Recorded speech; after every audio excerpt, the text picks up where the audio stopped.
आशाको सन्देश नेपाल प्रस्तुत गर्दछ रेडियो कार्यक्रम जोनी एन्ड फ्रेन्ड्स अर्थात् जोनी र साथीहरू।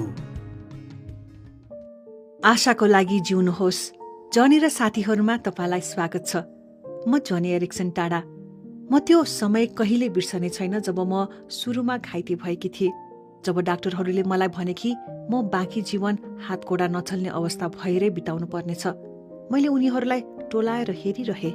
हात र खुट्टाले काम गर्दैनन् भन्ने त्यो भयानक वास्तविकता मेरो मस्तिष्कले स्वीकार नै सकेन। तर धेरै महिनापछि वास्तविकता बिस्तारै महसुस हुन थाल्यो। यो पक्षघात स्थायी थियो। मलाई याद छ त्यति बेला मैले आफूलाई अयुबसँग दाँचेकी थिएँ। मेरो विचारमा मेरो पीडा अयुबको जस्तै थियो। हुन त मैले मेरा छोराछोरी मेरा कोही थिएनन् वा सम्पत्ति गुमाएको थिइनँ, तर म हातगोडा नचल्ने अवस्थामा जीवनको सामना गर्न सकिरहेकी थिइनँ। यो धेरै डरलाग्दो र सहनै नसकिने थियो। ती सुरुवाती दिनहरू मैले अयुब 2 को 9 पद पढे, जहाँ लेखिएको छ, अयुबकी पत्नीले उसलाई भनिन्, परमेश्वरलाई सराप र मरिजा। मैले यसलाई फेरि पढे। यो मलाई लोभलाग्दो सुनियो, किनभने कतिपय रातहरूमा मेरो मनमा पनि यस्तै विचारहरू आउँथे। धेरै अँध्यारा रातहरूमा म आफ्नो मनमा त्यो किनारको निकै नजिक पुग्थे जहाँ म पागल हुने, रिसाउने र परमेश्वरलाई सराप्ने सम्मको हिम्मत गर्थे। मैले आफ्नो हताश र रिस कसैमाथि त पोख्नै पर्थ्यो र त्यो मान्छे हुनु पर्थ्यो जो कतै न कतै यसको लागि जिम्मेवार थियो। हो, मलाई थाहा थियो कि पानी पोखरीमा त्यो मूर्खतापूर्ण डाइभ हानेकोमा म आफै जिम्मेवार थिएँ।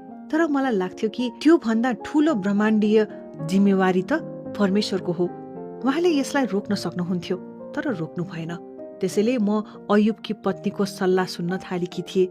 यदि म हातगोडा बिना बाँच्न सक्दिनँ भने किन परमेश्वरलाई सरापेर नमर्ने त? तर मैले कहिले त्यसो गर्न सकिनँ, किनभने मलाई थाहा थियो कि यदि मैले साँच्चै परमेश्वरको निन्दा गरेँ भने मेरो आशाको अन्त्य हुनेछ। यसको अर्थ मेरो भविष्यका सबै आशाहरूका ढोकाहरू सधैँका लागि बन्द हुनु थियो।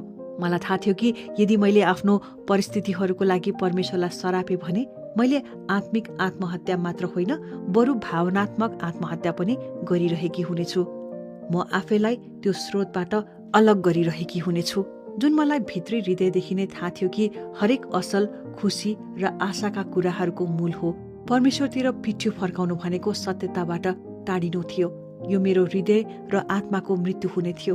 त्यसैले अयुबको त्यो पद पढेको केही समयपछि मैले अँध्यारोमा एउटा फरक प्रार्थना गरेँ र भने, परमेश्वर, यदि म मर्न सक्दिनँ भने मलाई तपाईलाई प्रशंसा गर्न दिनुहोस् र कृपया मलाई कसरी जिउने